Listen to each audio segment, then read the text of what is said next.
verem aqui perto de mim. Nós já estamos na terceira aula hoje.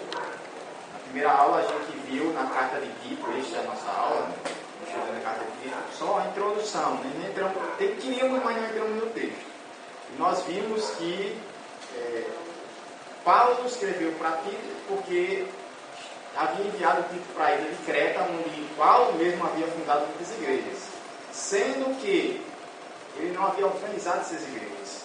E muitos homens de mente suja e com propósitos ruins acabaram por se tornar líderes. E aí Paulo manda Tito para que ele corrija os problemas na igreja, oriente as pessoas e estabeleça uma liderança que fosse sadia. Essa liderança promovesse também a saúde da igreja. A igreja crescer no ensinamento correto e na conduta correta. Vimos também que o Novo Testamento ele nos mostra muitas características desse Tito.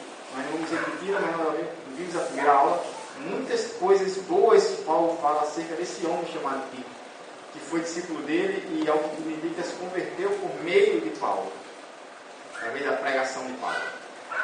Nós vimos então na aula passada os 4 primeiros versículos e vimos que tem total relação. Os 4 primeiros versículos, que é a saudação da carta, é a introdução da carta, tem total relação com o conteúdo do que ele pretende escrever no resto da carta. E nós vimos que a carta tanto se volta para acerca dos líderes, quanto acerca do povo em geral, o povo de Deus em geral. Sendo que há um foco grande no primeiro capítulo sobre liderança. E então, nesse foco é que nós temos, nessa parte introdutória da carta, Paulo ele nos mostra a natureza da liderança. Um líder cristão, vamos chamar aqui de pastor. O que é que o pastor, qual a natureza do serviço do pastor? A atribuição do pastor é cuidar dos irmãos. É guiá-los, nós vamos ver que é guiá-los, defendê-los e alimentá-los. Mas a natureza é servir. O pastor serve para servir. O pastor existe para servir. Ele é posto para cuidar do rebanho de Deus. E vimos então que a partir do versículo 5, esse é o nosso foco, como já lemos agora há pouco. A partir do versículo 5, nós já temos o desenrolar do que é aquele jeito que a gente viu na introdução. Nós vimos a natureza da liderança cristã e também o propósito da liderança cristã. Então nós vamos começar a falar sobre qual o propósito da liderança cristã, mas não falando apenas de líderes, também trazendo para a nossa própria vida, mesmo que não sejamos pastores.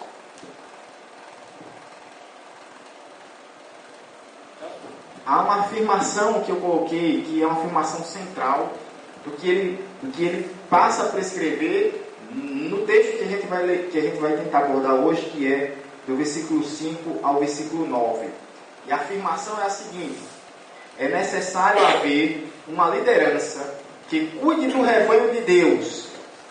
É necessário haver uma liderança que cuide do rebanho de Deus, para que haja a promoção de uma igreja piedosa. Esclarecendo, se não já o fiz antes. Piedosa não é no sentido de pessoa que tem misericórdia, que dá oferta, não é essa piedade. Piedade no sentido da teologia é a ideia de uma vida reta, uma vida de acordo com o propósito de Deus. Ou seja, uma vida de uma pessoa que seu relacionamento com Deus é correto, é justo, conforme diz a sua palavra, e seu relacionamento para com o seu próximo também. Então, uma igreja que vive como Deus espera que ela viva. É necessário que haja uma liderança sadia, para que a igreja seja o que Deus espera que ela seja. Isso é um preceito bíblico. A liderança é posta para isso. Nosso primeiro ponto dos 3, e eu espero conseguir abordar pelo menos esse primeiro ponto hoje. Uma liderança que conduza o rebanho de Deus. Essa é a primeira missão, o primeiro objetivo da liderança. conduzir o rebanho. Diferentemente do peão que sai atrás dos bois, com aquele berrante, espantando a boiada, né? Ele vai no meio ou atrás da boiada e jogando ela para frente. O pastor de ovelha vai na frente, guiando o rebanho atrás dele. Ele é o cabeça, ele é o que guia. Por isso que Jesus diz: as minhas ovelhas ouvem minha voz e me seguem. Elas reconhecem a voz do seu pastor, pelo menos dizem, não sei se é mito, realmente não sei, mas dizem que é verdade, que a ovelha ela é míope, ela não enxerga bem. Então ela se guia pela audição. O pastor vai na frente falando ou cantando. Som. O pastor vai na frente cantando ou falando, geralmente cantando, e as ovelhas ouvindo, reconhecendo a voz daquele que a conduz, segue a esta pessoa. Então, a liderança da igreja é aquela que conduz. Abra sua Bíblia aí em 2 Coríntios 8. Eu leio esse texto antes de entrar, portanto, no que significa conduzir, ou o que um pastor precisa para conduzir o rebanho de Deus. E eu já vou lhes adiantando, irmãos. Paulo nos diz que o pastor conduz a igreja pela sua própria vida, pelo seu exemplo. Ok? É a conduta do pastor que guia o rebanho de Deus. Cuidado na tua vida, Marcelo. 2 Coríntios 8, 16 a 17 nos diz assim: agradeço a Deus ter Ele posto no coração de Tito o mesmo cuidado. Primeira coisa interessante que ele diz acerca de Tito aqui, cuidado, que tenho por vocês, pois Tito não apenas aceitou o nosso pedido, mas está indo até vocês. Ele se desprende para ir até os outros para servir. Ele não espera os outros virem servir a ele. Ele está na liderança. Ele está indo até lá servir. Ele faz isso com entusiasmo, com vida e por iniciativa própria. Ele não está indo obrigado. Ele não está indo porque mandado simplesmente. Ele quer realmente ir. Ele quer realmente ir servir. Além disso, estamos enviando com eles o nosso irmão, que está muitas vezes e de muitas maneiras, já nos provou que é muito dedicado, mas uma característica da liderança, alguém que faz com zelo, se dedica, ele dá de si mesmo. E agora ainda mais, por causa da grande confiança que ele tem em vocês. Aqui eu poderia explorar várias outras características que estão nessas entrelinhas, mas eu não vou me prender porque esse não é o nosso texto base. Quanto a Tito, ele é meu companheiro e é meu cooperador. Ele fica ao meu lado. Ele não quer tomar a minha posição. Ele não está interessado em subir degraus. Ele está interessado em estar comigo, do meu lado. Não há competição. Ele está querendo somar forças para que a igreja de Cristo cresça. Não só em número, mas também em elevada qualidade espiritual. Quanto aos nossos irmãos, eles são representantes das igrejas e uma honra para Cristo. Portanto, diante das demais igrejas, demonstre-se a esses irmãos a prova de amor que vocês têm e a razão do orgulho que temos de vocês. Hoje, mais que nunca, esse vai ser o único versículo que eu vou realmente ler. Não, se eu precisar ler alguma coisa, irmãos vão ler. Hoje, mais que nunca, porque eu estou com uma garganta muito ruim. Então, irmãos, quais as qualidades que um pastor, que um líder cristão precisa ter? Qualidades essas que vão qualificá-lo para guiar a igreja. E eu digo mais, eu repito, já que eu disse, quando a igreja olha para essas qualidades, que ela cresce, que ela segue, que ela se eleva. Um pastor não conseguirá conduzir uma igreja de forma adequada. no caminho do crescimento para Deus, se ele não for o exemplo dessa igreja. Já de antemão, alguém já disse, eu não lembro se João Calvino, não tenho certeza agora, disse, uma igreja nunca alcançará uma estatura maior do que a de seu pastor. Isto é, um pastor medíocre espiritualmente, com a conduta torta, a igreja dele vai ser sempre menor que ele, vai ser sempre pior que ele. Não quer dizer que todos os crentes daquela igreja serão como ele. Mas, no grosso, o exemplo dele faz o que a igreja é. A vida mostra, está aí, centenas de anos de igreja para mostrar, milhares, na verdade, já chegamos, para mostrar que isso é verdade, irmãos. Compensação, nunca houve um grande movimento na igreja, uma igreja realmente santa, em momento algum da história, que ela não tenha tido pastores também santos. Por isso o pastor precisa ter um elevado grau de conduta cristã, porque ele é o exemplo que conduz a igreja.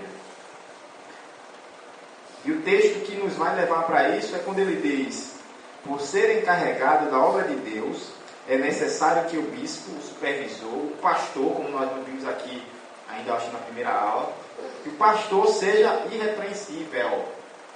Irrepreensível não é ser perfeito. Não é que o pastor tem que ser super-homem. Não é isso. Irrepreensível é alguém que não tem de que ser acusado. Não tem nenhum defeito grave que o desqualifique para se liderar alguém. Nós vamos ver que tudo que Paulo diz aqui tem sentido. E se o pastor não tiver isso, ele vai ter séria dificuldade para guiar aquela igreja no caminho de Deus. E nós vamos lá. Ele tem que ser irrepreensível, estar livre de acusação pública fundamentada, não poder ser chamado a atenção, não culpado de coisas escandalosas, não ter caráter impróprio, ou seja, nosso velho bom testemunho. Quantos pastores eu conheci que não tinham bom testemunho? Eu vou falar no passado para não dizer no presente, certo? Não, eu vou dizer. Quantos pastores eu conheço que não têm bom testemunho? Mas são pastores, estão à frente de igrejas e dizendo ao povo que caminho tem que seguir. Ora, como é que alguém é crente numa igreja dessa? Que ouve a palavra de Deus, eu acho que nessa igreja também não pode ser pregado, porque se for pregado, há um conflito, né?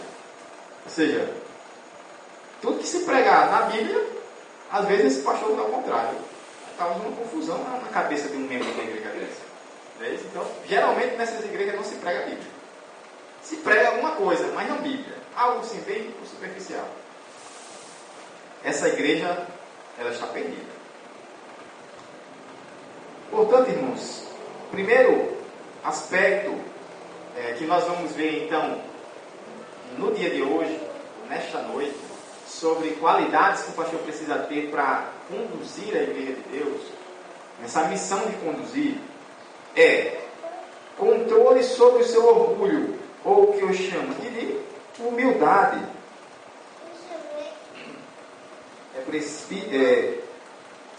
A ideia de humildade, é necessário que ele seja não orgulhoso. O orgulhoso é aquele que se acha maior do que os outros. A pessoa me disse, não faz uns 2 ou 3 meses no máximo, o pastor de sua igreja, todo culto, ele gasta boa parte do culto dizendo sobre o salário dele. Olha só, perceba. Sobre a posição dele, sobre o que ele já fez, sobre os cursos que ele tem, no culto. Isso, culto após culto, eles falam sobre si mesmo. E numa posição, numa igreja pobre. Essa igreja é pobre. As pessoas são de classe média baixa. E ele gasta o seu tempo. Primeiro, se elevando acima do rebanho de Deus. Daqueles que estão sob o seu cuidado. Segundo, ao fazer isso, ele não só se eleva, ele diminui as pessoas. Você já pensou se eu chegasse aqui e começasse a contar? Eu não tenho, certo? Irmãos, que Deus me abençoe. Eu tenho uma casa de praia. Já vi o meu carro que está estacionado na frente? Do ano, 150 mil. Esse anel aqui, ó. Formação não sei onde. Você já imaginar se eu viesse aqui para falar a palavra de Deus e de repente eu começasse a contar à vontade? Eu ia se sentir mal. Muitos de vocês talvez se levantassem e fossem embora. Porque ninguém aguenta. Ou seja, não só a pessoa está dizendo que é maior, está dizendo que os que estão ouvindo são menores. Agora imagine essa pessoa ser o seu pastor. Aquele que deve cuidar de você. Ao invés de estar com você e conduzindo, não, ele se coloca no pedestal. Então fica ele e o resto. Arrogante. Arrogante, gente. Tem gente que... Vocês já ouviram algum pastor por aí nesse meio do mundo? Talvez não tenha ouvido, né? Assim que ele é humilde demais. Não existe na terra ninguém tão humilde quanto ele. Ou pelo menos esse é que ele afirma. E chora, diz que está sendo perseguido, que a obra de Deus não existe. Ele chega mais, não existe em outro canto um mover de Deus, um agir de Deus, milagres como na minha igreja, ou nessa igreja. Mas se coloca como um servo sofredor, carregando uns garrafões de água assim nas costas, sabe? Vocês nunca viram nada assim. Mas eu imagino que nesse mundo tem algum pastor desse tipo. Ele se orgulha numa falsa humildade. E existe aquele ainda que diz assim, ele não se coloca como maior que os outros, mas a única coisa que funciona, só funciona se for do jeito dele. Se não for do jeito dele, não vai dar certo, então ninguém está autorizado a fazer. Ele é um padrão de perfeição tão grande, que se alguém errar em qualquer coisa, não existe brecha, não existe flexibilidade. Porque ele é perfeito, né? Como ele se vê perfeito no espelho, ele coloca todo mundo diante do mesmo espelho que ele vê. E como ninguém é perfeito como ele, qualquer erro que tiver, já denuncia em público, já fala no microfone, já humilha as pessoas. Então existem muitas maneiras de você identificar alguém orgulhoso. Nem sempre o orgulhoso se veste bem. Porque orgulho é algo que está no coração dele e ele externa. Ele pode morar na casa de pai e ainda assim ser muito orgulhoso. Não tem a ver com o que ele tem, mas com o que ele pensa que tem e o que ele pensa que é. Um líder cristão não pode ser assim. Eu já vou adiantando.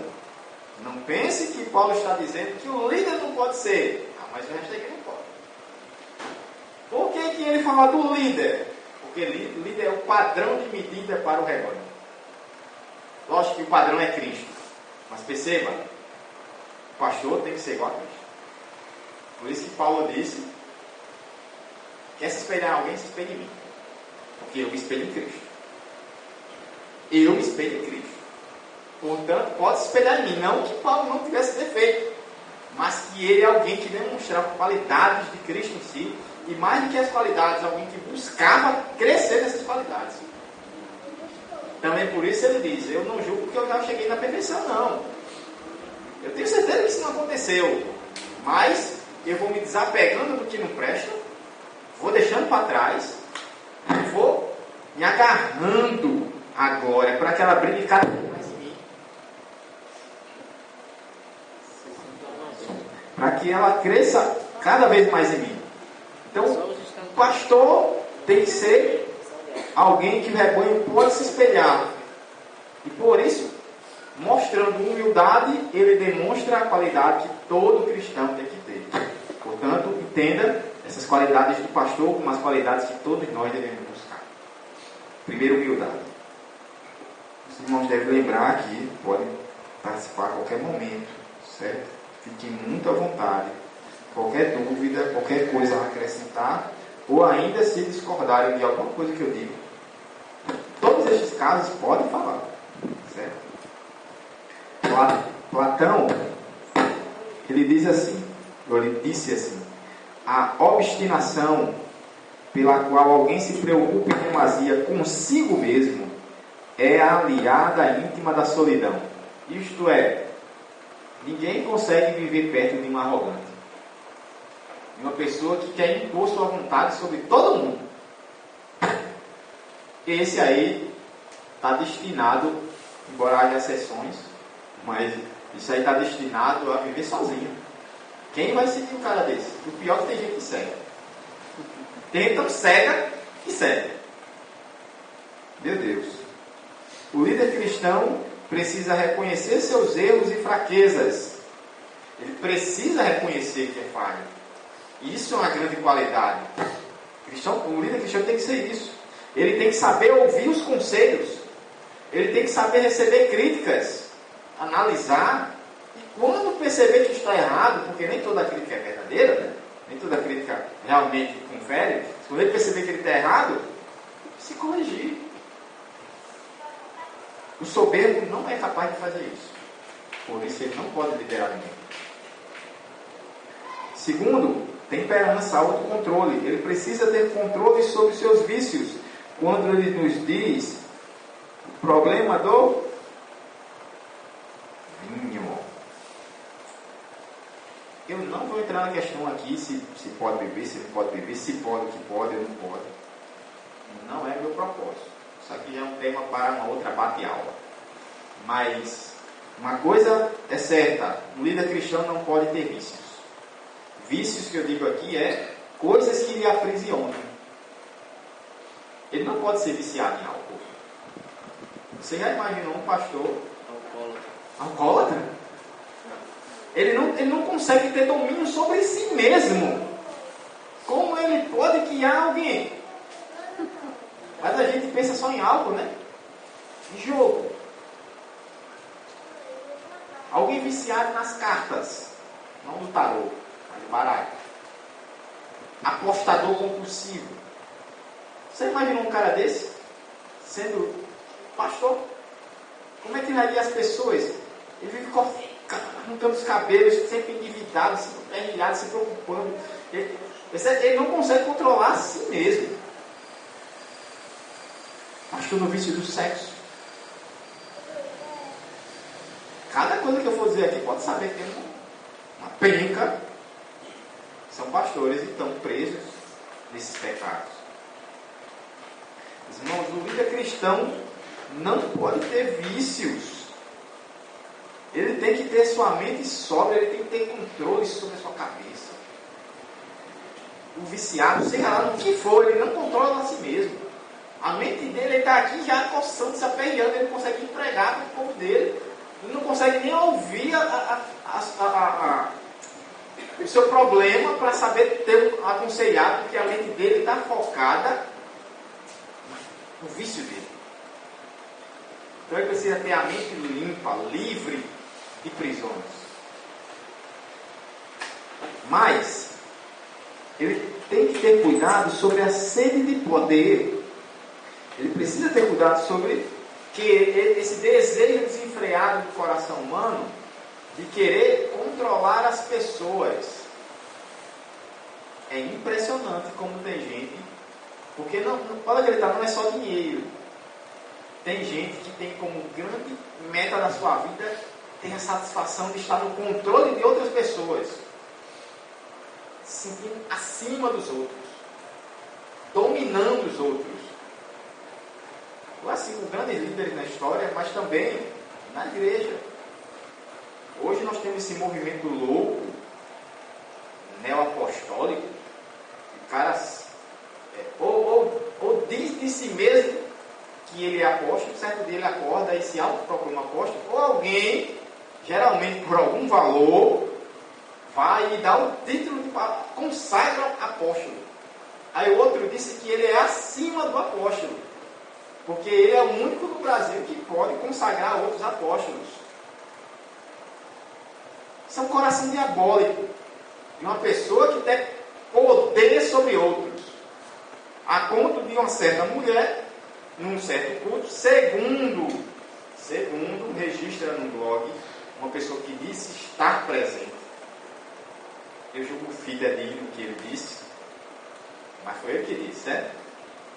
Que ele estava num culto onde essa dita mulher, desse movimento apostólico, foi pregar na igreja dele, ele tocava na igreja, e aí de repente ela começou a falar e metade das coisas que ela dizia ou mais era sobre o apóstolo. Falava do apóstolo. A mensagem dela era o apóstolo. Super, né? O cara. Tá? E aí chegou a dizer num certo ponto, segundo ele, se ele me mandar fazer alguma coisa, mesmo que seja errado, meus irmãos, ele é o meu apóstolo, eu faço. Apostatando. Percebe? Não é a Bíblia, não é o Espírito Santo, não, é o apóstolo quem manda na vida dessa pessoa. O que disser, essa pessoa segue. Lembra de quantos lunáticos na história? O cara que fez todo mundo. Fez todo mundo se matar. Você lembra dessa história? Uma certa seita, acho que não me engano, nos Estados Unidos, que a polícia ia lá para prender ele, inclusive, tá? E ele simplesmente conseguiu convencer todas as pessoas a se matarem. Domínio sobre os outros. É impressionante. O líder cristão precisa ter equilíbrio entre a disciplina e a gentil paciência. Isto é, ele também está falando aqui neste ponto, quando falar de sede de poder sobre os outros, existia uma prática na antiguidade, talvez existia em algum canto do mundo aqui assim, que se você tem um discípulo e ele erra, alguns tinham a prática de espancar, que era para fazer a pessoa se endireitar por meio da violência, da ameaça. Se você sair da minha igreja, não, geralmente não diz minha igreja, né? Muitos deles são tão humildes, ele não fala a expressão, que é muito forte. Então, para demonstrar humildade, ele não fala a minha.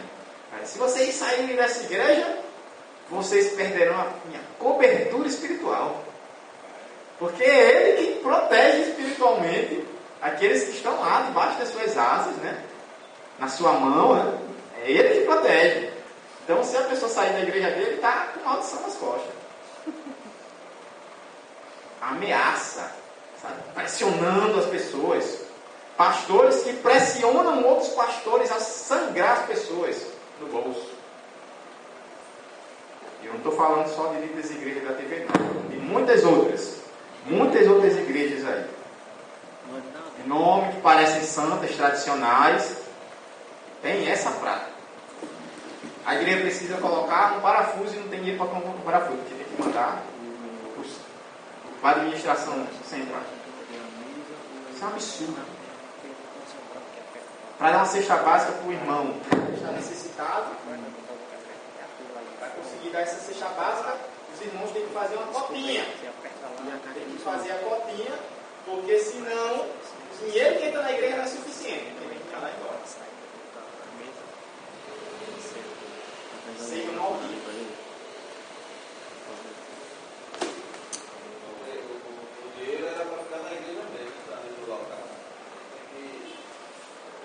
Mas é a mãe, no momento, fica querendo tirar.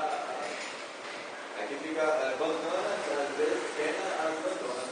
Porque as bandonas querem para bancar. Eu não sou contra. A própria missão evangélica tem essa prática, toda igreja terá. Mas a questão é percentual. Isto é, acho que a missão evangélica são 25%. Não é nessa faixa, né? Na igreja, na congregação, não sei como é que funciona. 25%. Mas tem igreja dessa forma, apenas que eu ganhe dinheiro. Está valendo todas as formas. Paulo não podia ter escrito isso para o Brasil? Onde é a terra do jeitinho e da vantagem. Eu, como brasileiro, infelizmente é isso que eu identifico na minha pátria. A terra onde as pessoas, de qualquer jeito, desde uma fila, desde um sinal de trânsito, até o Congresso Nacional, o que mais você vê é pessoas querendo levar vantagem em tudo. Vou dizer algo que parece besta, mas eu reputo como um exemplo muito sério de que não é só nas grandes coisas, nas pequenas que a gente mostra quem é. A gente faz uma fila para o almoço na igreja. Fila para o almoço. No domingo, termina a escola bíblica, ou para o almoço. Tem sempre alguém que não quer pegar a fila. recebe um pratinho de lado. Ou já cola no irmão que está mais na frente. Gente, eu não consigo, meu coração não consigo compactuar que isso seja certo. Parece algo tão besta.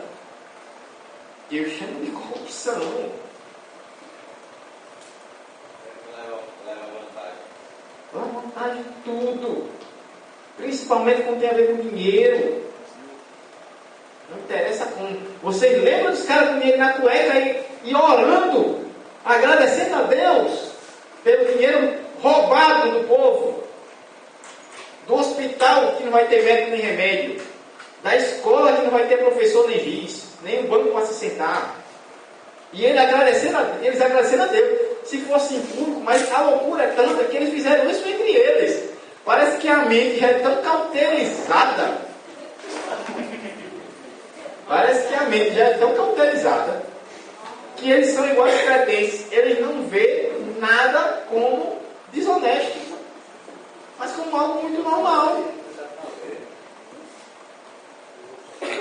O líder cristão não deve ingressar no ministério de forma alguma movido pelo desejo de lucro. Por outro lado, também há algumas outras coisas que ele vai colocar como essas aí são características negativas, ou seja, coisas que ele não deve fazer ou aquilo que ele não deve ser. Agora nós vamos tratar na continuação. Paulo vai colocando questões positivas, isto é, coisas que ele precisa se apegar. Primeiro, ele precisa ser hospitaleiro. Existia um problema sério na antiguidade. Não existia muito hospedaria, hotel, pousada. Não existia muito. As que existiam tinham pelo menos 3 características que são relatadas. Primeiro, eram extremamente sujas, imundas. Não existia senso de higiene. Imagine só você sentar numa cama, pode estar uma cheia de pulga. Vai usar o banheiro, vamos imaginar, o banheiro naquela época não era igual a hoje. Mas imagina um hotel hoje, né? Que você vai usar o banheiro, descarga quebrada, você já imagina como é que está. Então, não era um local agradável de você ficar. Você que estava viajando, ficasse uma hospedaria dessa. Segundo, ainda assim não era barato. As pessoas não tinham tantos recursos para viver não conseguir ficar uma hospedaria. Era suja, cara e ainda imorais. Âmbito de prostituição. Agora, se não era digno nenhum pagão, quanto mais um cristão, num ambiente desse. É sério? Então, o povo pagão, isto é, o próprio povo não cristão, vamos colocar assim, eles louvavam como uma grande virtude as pessoas que tinham esse desejo, essa iniciativa de hospedar pessoas que elas nem conheciam. Por isso, hospitaleiro, a ideia de amar ou de acolher os estranhos, aqueles que vinham de longe, eles não eram conhecidos, e você colocar essas pessoas na sua casa para dormir, era uma grande virtude louvada na antiguidade. Quanto mais a um cristão. Como negar a acolhida, especialmente a outro cristão, que está vindo de viagem? Ainda que a gente não tenha muita prática de hospedar, principalmente no nosso país, que a gente não sabe quem é quem. Está aí, se for começar a pesquisar quantos casos de irmãos que foram hospedar outros, até pessoas que chegaram na igreja e, irmãos, alguém poderia hospedar nosso irmão aqui, eu não sei, a gente não conhece, mas se diz evangélico, até um carteirinho de membro, e essa pessoa leva para sua casa e quando acorda no outro dia, a cara está limpa. Mas não é porque ele agradeceu e limpou a casa, é porque ele recolheu o que tinha de valor. Então, infelizmente, é muito complicado hoje a gente dizer para o irmão, poxa, você tem que ser hospitaleiro, hospedar aqueles que você nem conhece. Mas ainda assim, há uma coisa que é verdadeira. O cristão, e especialmente o líder cristão, deve ser alguém que tem compaixão pelo necessitado, pelo oprimido. Eu vejo um movimento muito grande nesse país de gente, não estou julgando se certa ou erradamente, não estou julgando aqui a causa, certo? mas estão tentando aí, fina força, combater tudo que tem a ver com homossexualidade, ou pelo menos com os movimentos militantes ligados ao LGBT. Vamos considerar que eles estão certos. Vamos considerar que eles estão certos. Porque que ninguém, esses mesmos líderes, vou colocar assim, esses mesmos líderes não se levantam contra as injustiças nesse país. Contra o desvio de dinheiro público. Contra a má aplicação, porque o problema do Brasil não é só o desvio do dinheiro, é o mau uso. Ainda que alguém seja honesto, não sabe usar, não sabe gerir o dinheiro público. Não levanta ninguém contra a condição dos hospitais, a condição da segurança. Fica nessa briga contra certos grupos, mas os oprimidos continuam oprimidos e todos ficam calados. Líder cristão é alguém que se preocupa, que faz alguma coisa por aquele que está em necessidade, por aquele que está oprimido. Começa a ver que o ciclo é muito apertado, né? Ser cristão, especialmente ser líder cristão, não é nada fácil. Além disso, é alguém que é altruísta. Ele usa a expressão na maioria das traduções, amigo do bem. Alguém cujo coração está a derramar bondade e amor sobre toda e qualquer pessoa, mediante tudo que ele pode fazer. O líder cristão, primeiro, é alguém que se alimenta de coisas boas. Ele alimenta seu coração de coisas boas. Gente,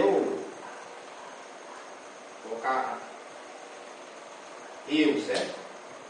Eu não consigo ver esses programas policiais. Eu não consigo assistir esse circo criado por certos homens, onde inclusive mostra, se ele puder, você for num local de crime, local de homicídio, você viu um policial tendo cercado o local, esse povo quer invadir o local para filmar assim o corpo, a bala, a cabeça decapitada. E a gente está em casa nesse horário, comendo os nossos filhos e assistindo isso, e a gente não sente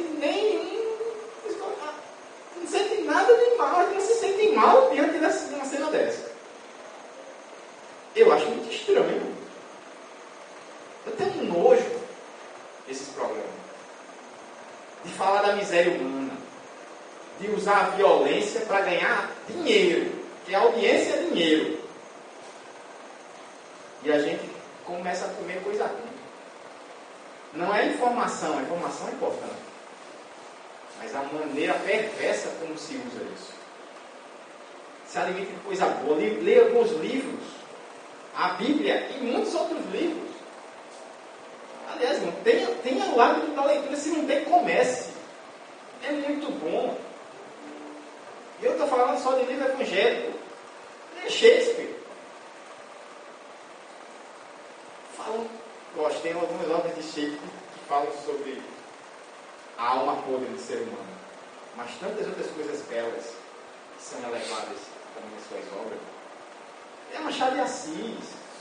É poesia. Pegue sua mulher, seu esposo, seus filhos. 4h30 da tarde, vá lá para ver o pôr do sol. Se alimenta de coisa boa. Enche seu coração do que é bom. Porque aí esse coração cheio de mel vai começar a derramar. Aí sim é algo bom com sabor de mel.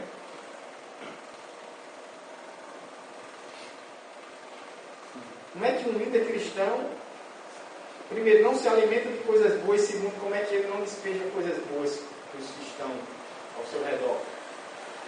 Só sabe coisa ruim, só vive amargurado, só vive estressado, só vive com raiva, aperreado. Você começa a ver várias qualidades ruins chamar aqui de vício, de coisas ruins nessas pessoas, e você não consegue se sentir bem do lado dele. Porque é isso que é derramar doçura. Uma pessoa tão agradável que a gente tem prazer de estar do lado, conversar, estar presente. A Bíblia usa a expressão aroma de Cristo. Jesus era alguém que, nas suas pregações, muitas vezes ele era muito duro. As pessoas continuam. Geralmente podia por um momento se afastar, mas voltavam para os pés de Jesus de novo. Jesus foi qualificado como, nos dizem que tu és Jeremias. Eram muitos profetas, aqueles lá, os profetas reconhecidos por Deus, Isaías. Olha o que esses profetas falavam. Palavras duríssimas, e diziam que Jesus era igual aos profetas. E ainda assim, até as crianças queriam se aproximar de Jesus. Porque ele não fazia isso com maldade no coração. Elas percebiam a intenção verdadeira de Jesus. Elas exalavam bondade. Até quando ele era duro. Jesus disse: eu vou para onde? O que tem de bom de verdade vem do Senhor, vida eterna. Então, por mais duro que fosse, Jesus exalava bondade. Jesus era amigo do bem. Nós, especialmente o líder cristão, tem que ter essa característica. Também ser sensato. Algumas outras palavras usadas para traduzir sensato. Sensato seria o sério, sóbrio, alguém centrado. Sensato, prudente, moderado. Alguém que anda nos trilhos, anda corretamente. Não apenas quando está na frente dos outros. Alguém que vive corretamente diante de Deus, ainda que os outros não estejam vendo. Lembra daquela história? Aquela história do filho que chega para a mãe e diz: minha mãe, vamos morar na igreja. História, todo mundo acha que sabe. Vamos morar na igreja. Por quê, meu filho? Vamos morar aqui, porque aqui meu pai é tão bom. Você já pensou uma coisa dessa? Na frente dos outros é o homem mais santo da igreja, a mulher mais santa da igreja. É uma doçura só. Ajuda, quando chega em casa. E quando não tem ninguém na sua casa, você continua sendo a mesma pessoa.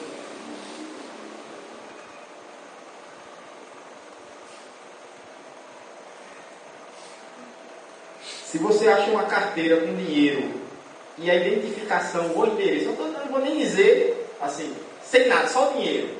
Mas, embora nem assim, seria errado ficar.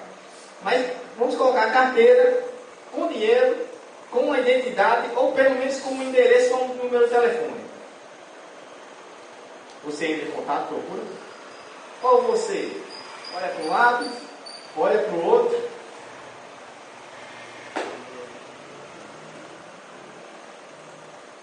Aquilo que você é de verdade, alguém diz, é aquilo que você é quando está sozinho. Porque ainda há aquele que parece santo por causa da aparência para os outros. Mas santo será santo quando ele estiver também sozinho. Quando a oportunidade ruim aparecer, e ainda assim ele não quiser. Porque a sua consciência está para com Deus. Sua consciência está para com Deus. Também sensato no sentido de alguém que tem a cabeça no lugar. Ele sabe que há por tanto sua vida, ele não fica perdido, ele sabe o caminho que tem que trilhar. Isso é ser sensato. Por isso que uma pessoa imatura não pode liderar a igreja. Não pode liderar nem outro. Nem mais um, quanto mais uma igreja. Pessoa imatura não pode. Salvo raras exceções, pessoas muito jovens que assumem igrejas são destruídas. Há exceções, inclusive da história. Mas muitas vezes a gente vê que essas pessoas muito novas que têm sucesso na liderança da igreja são pessoas que, embora jovens, já viveram muito na vida. Trabalharam, estudaram, Tem gente que quer sair de casa mais cedo. Ou seja, elas são jovens na idade, mas elas amadureceram mais cedo. Pessoas imaturas não podem estar perto da igreja. Porque se ele não consegue ele não consegue ter a cabeça no lugar, isto é, ele não consegue se conduzir no caminho reto, como ele vai conduzir os outros? Isso é uma questão de lógica. Também alguém justo. Certo? Eu posso não estar de repente usando todas as palavras que estão na sua Bíblia, mas eu estou seguindo o que está aí. Certo? Justo é alguém íntegro, reto, é alguém que reverencia a Deus e que respeita os homens, é alguém que nas suas relações para com Deus e para com o próximo, ele age de forma correta. Geralmente eu vejo assim, a pessoa é muito santa, é correta na vida, até o dia em que ele tem que escolher levar vantagem e deixar o irmão no prejuízo, que na situação específica seria errado, ou aceitar a desvantagem e deixar o outro ter a vantagem, o que é certo.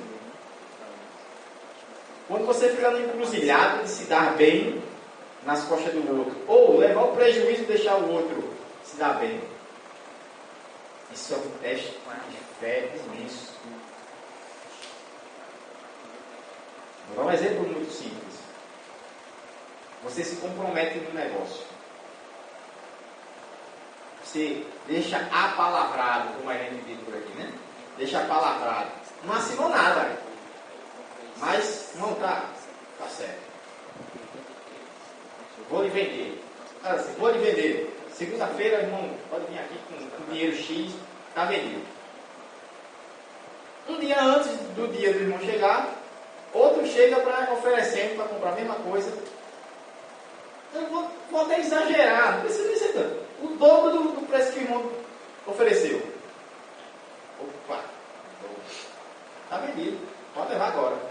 Quando o irmão chega no outro dia, sinto muito, eu vendi um. Rapaz, você tinha me vendido, estava certo já. Mas sabe como é que é, né? É só o que tem. Ou até quando o irmão fica em casa de empregado, aí eu preciso de um serviço. Aí, não, o empregado não dá pela metade, fica 100 o dia, eu vou te dar 50 só para testar. É para ajudar, vai estar explorando, né? Se o serviço vale 100, aí o cara sabe que o irmão está precisando e vai exatamente esse preço desse. Não, se eu estou precisando, vou lhe ajudar. Aqui eu lhe dou 40. Aí, irmão, o serviço vale 100. Você não está querendo, você está querendo se aproveitar da necessidade dos outros. Então, irmãos, isso não é aceitável com um crente, ou qualquer crente. Agora imagine um líder cristão que sempre quer levar vantagem. A sua relação não é justa, não é correta. Isso é muito sério. E são coisas tão pequenas no nosso dia a dia que a gente às vezes entra nesse negócio e acha que tá. A gente nem consegue mais conceber o quão sério é, o quão errado é. Porque a gente começa a comparar o nosso pecado, um pecado grande, né? Dos milionários e tal. Eles, diante do que ele faz, não serve, não é nada. Não, a gente tem que comparar o nosso pecado com a glória de Deus. Deus é a medida do nosso pecado. Ou seja, um Deus imensamente glorioso, qualquer pecado vai ser muito grave. Qualquer um. Principalmente o pecado contra o seu próprio irmão. Fala do mesmo irmão de fé, certo? Alguém que pega contra o seu irmão. Ele é consagrado, ele é santo. É alguém que espelha o caráter de Cristo na vida dele. Ele não é perfeito, ele não é 100% do que Cristo foi, mas ele já é alguma coisa. E ele busca cada dia com todo o seu ser se parecer mais com Cristo. Ele é santo. Ele tem domínio próprio Ele sabe controlar as suas paixões interiores, sabe se dominar. Então, esse primeiro aspecto tem a ver com a conduta individual, isto é, com seu caráter e sua conduta pessoal. Mas o líder cristão ainda, em relação a isso aí, irmão, você quer acrescentar algum ponto? Em relação a essas características que a gente viu, se ele pertence de Paulo. Posso seguir? Vamos lá. O segundo passo tem a ver com relacionamento conjugal, ou melhor, relacionamento familiar. Conjugal e também com os filhos. A primeira coisa que ele disse sobre isso é que ele deve ser marido de uma só mulher. Existe uma séria discussão, especialmente sobre outro texto que diz a mesma coisa, ou algo parecido, que é, afinal de contas, o que é ser marido de uma só mulher? Coloquei três pontos que são mais defendidos. Primeiro, defende que o marido de uma só mulher trata de fidelidade conjugal, ou seja, um homem que não seja adúltero. Um líder cristão não poderia ser alguém que tivesse, ou que cometesse, ou talvez tivesse cometido adultério. Isso é um caso complicado, inclusive, discutível, mas eu vou dizer aqui muito claramente a minha posição. Alguém que comete adultério e se arrepende, muda sua conduta, mas se ele vai manter o casamento ou não depende só dele, mas muda sua conduta, claramente muda sua vida, se arrepende do que ele fez. Essa pessoa poderá ser um pastor? Eu acho que não só nesse pecado, mas existem sim alguns pecados que, enquanto crente, ele deve ser, se ele se arrependeu, deve ser perdoado, acolhido e continuar a vida na igreja. A gente deve tratá-lo como um irmão, igual a nós. Eu tenho as sérias dúvidas se esse homem pode ser um pastor de novo, ou, se ele não era, passar a ser em algum momento pastor. Porque se ele não conseguiu dominar a si mesmo, essa é a questão. Como ele pode ensinar os outros a se dominar? Se o nosso principal problema não é o diabo e o mundo, mas as nossas próprias paixões internas. O diabo e o mundo são inimigos, sim. No sentido de... diabo é inimigo mesmo. O mundo, isto é, o sistema que está aí, também é algo que vem contra nós. Mas pior do que todos dois é o que está dentro de nós mesmos. É o inimigo interno. É uma fortaleza que, igual aqueles filmes medievais, né? Joga tudo, tentando derrubar os muros e não consegue. Mas aí, de repente, alguém dele mesmo, do próprio povo, é subornado, aí vai e baixa a ponte. A muralha nunca ia ser derrubada, mas aí o inimigo dentro dele baixa a ponte. Aí, a invasão e as muralhas são derrubadas. Nosso principal problema é o nosso próprio coração. Enganoso é o coração do ser humano. Não é verdade? Cada um que poderia testemunhar muito sobre isso. Caramba, caí naquele erro. Podia ter cedido esse pecado. Cedido. Talvez a minha conduta não afete tanto aqueles que estão ao meu redor, mas a conduta do líder afeta toda a igreja, tanto os que estão de fora, quanto afeta a visibilidade de quem está de dentro, quanto a visibilidade de quem está de fora. Porque, ora, se o pastor cometeu esse pecado, se o pastor caiu, ele é a principal imagem da própria igreja. Toda a igreja é escandalizada, e todo o bairro é escandalizado, e onde essa igreja tenha certa influência, seja vista, será escândalo. O líder cristão tem que ter cuidado. Mas eu não sei se é exatamente esse negócio de fidelidade conjugal que Paulo quer dizer. Eu tenho minhas dúvidas. O segundo seria acerca da monogamia, isto é, que o homem, para ser um líder cristão, tem que ser casado com uma mulher só. pode parecer estranho para a gente que a gente vive num país que não aceita a poligamia. Pelo menos oficialmente ninguém pode casar com 2 mulheres. Nem a mulher pode casar com 2 homens. Oficialmente, embora tenha aí passando na TV várias vezes, mas não é oficialmente. Oficialmente não é aceito. Só que naquela época, naquela antiguidade, em outros lugares do mundo ainda hoje, isso é muito comum. Quantas mulheres você puder sustentar, você pode ter. Eita, tem gente aí sorrindo. Tem alguém sorrindo aí? Ah, se eu fosse dessa época. Meu Deus, se uma dá trabalho, imagine 2, 3, 4, 5. Meu Jesus. Que o diga Salomão, né? Salomão se perdeu com esse negócio de mulher. Começou tão bem, virou o cabeção, virou geral, acabou dominado pelo sábio, acabou dominado pelas mulheres. Começou a tentar agradar uma, agradar outra, daqui a pouco estava até ele mesmo adorando outros deuses. Você já pensou uma coisa dessa?